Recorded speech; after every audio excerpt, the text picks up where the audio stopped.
Hello, I'm Adriana. I'm a SoulPath Mastery Teacher and Guide. This message is for Aries, Sun, Moon, Rising, and Venus in Aries. We're going to look at you and someone that you're in a relationship with, whether I'm not specifying romantic, friend, familial, could be any of those.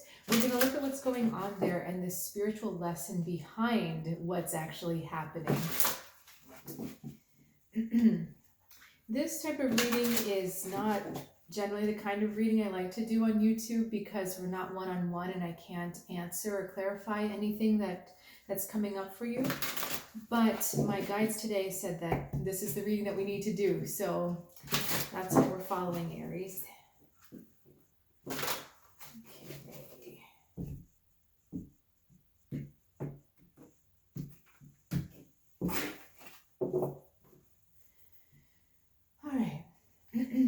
Spiritual message, the Lovers, 10 of Water, you, 4 of Air, them, and Queen of Fire. Okay, so I think this actually looks pretty nice to me, Aries.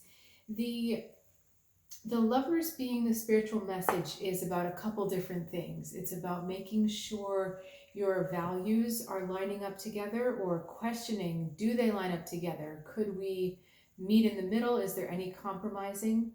It's also making sure that you're coming together in a spirit of harmony and love and union. And what I think, or what I see happening here, we've got 10 of Water. You're feeling like the 10 of Water, which is great. You feel like you guys are on the same page. You feel like there's a coming together, a reconciliation of sorts. You feel really good in yourself, and you feel really good about the way the situation is. Now, this other person, they don't feel dissimilar, but they're not at the feeling level yet. You have the 4 of Air. So they're still very much kind of in their mind, and they're still needing a little bit of space to sort it out mentally. So I like to follow the way astrology works. We start with Aries, go into Taurus, Gemini, Cancer, and that cycle repeats. But what is the cycle repeating? It's fire into earth, into air, and then into water, and then it repeats again. It starts again with Leo being fire, etc. So that to me is kind of how our mental processes work. We start with action. We feel really inspired to do something. It deepens into the earth.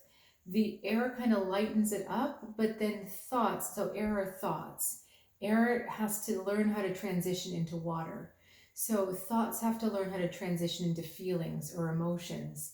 And like I said, you're on the emotional side already. You're feeling content, you're feeling good, you're feeling like life is wonderful. And they're not far off, but they're just not feeling, they're not at the feeling stage yet. Does that make sense? I hope that makes sense. They're at a place of trying to come to peace. They're at a place of trying to maintain some kind of mental balance. And quite frankly, they're tired. They need some rest. They need some time to themselves. They need some time to rejuvenate. Now, in the future, we have the Queen of Fire, which is definitely an action card.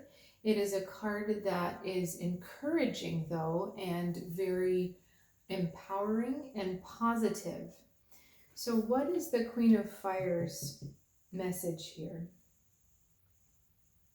The Queen of Fire, I think for you, Aries, is asking you to stay positive, asking you to stay upbeat, and stay believing in the best outcome. All right, Lovers was our spiritual message. It can often speak to a choice or a decision needing to be made, and that's kind of like you've already made your decision. 10 of Water, you're happy where things are, you like things to continue. 4 of Air, it's not like they're trying to get out or considering getting out, they're just not sure where they're standing yet. And so there's still a moment, there's still a, whether it's a conversation or a decision that needs to be made so that you're truly on the same page. But the Queen of Fire is asking you to stay really up about this, really positive, thinking and visualizing that you can attract the same the same sense of belonging. You can be on the same page together. You can understand that what's in your heart is perhaps more important than what's in the person's mind right now. She's really trying to focus you on your heart, on the passion that's in your heart, and on the belief that the heart can overcome all of this other stuff. Is there anything else? There's a circle behind your head that's catching my eye. It's funny because the Four of Air also has circles behind her head. But it's like the Queen of Fire coalesces or consolidates the energy into action, whereas the Four of Air is not taking action. So I think what I'm saying is that eventually this person is going to take action. They are going to step forward, and I don't want to say you're going to ride off into the sunset together, but there's a moment when they start to feel confident or comfortable enough to step forward, and then that's when I think that the conversation needs to happen. Are we on the same page? How do we see this? What's really going on? I feel this way, I'm thinking this way, just kind of that common space. But I do believe that the other person is going to have to make the first move here, that you're going to need to sit back and just be patient. Your favorite thing, right, Aries? Just going to have to sit back and be patient. Okay, I think that's going to conclude our reading for today. As I mentioned earlier, Aries, I am a SoulPath Mastery teacher and guide. So what does that mean? I teach you how to master the balance between your mind, body, and soul. So that means soul alignment in every aspect of your day, soul alignment in your choices, why you're here. Anyway, there's a couple different ways that I work with people on this. Some of it is astrology readings, sometimes it's intuitive tarot readings, sometimes it's a combination. So if you're looking for that kind of perspective or guidance, please do check out soulguidancewithAdriana.com. There's a link in the description below. And I'll see you next time.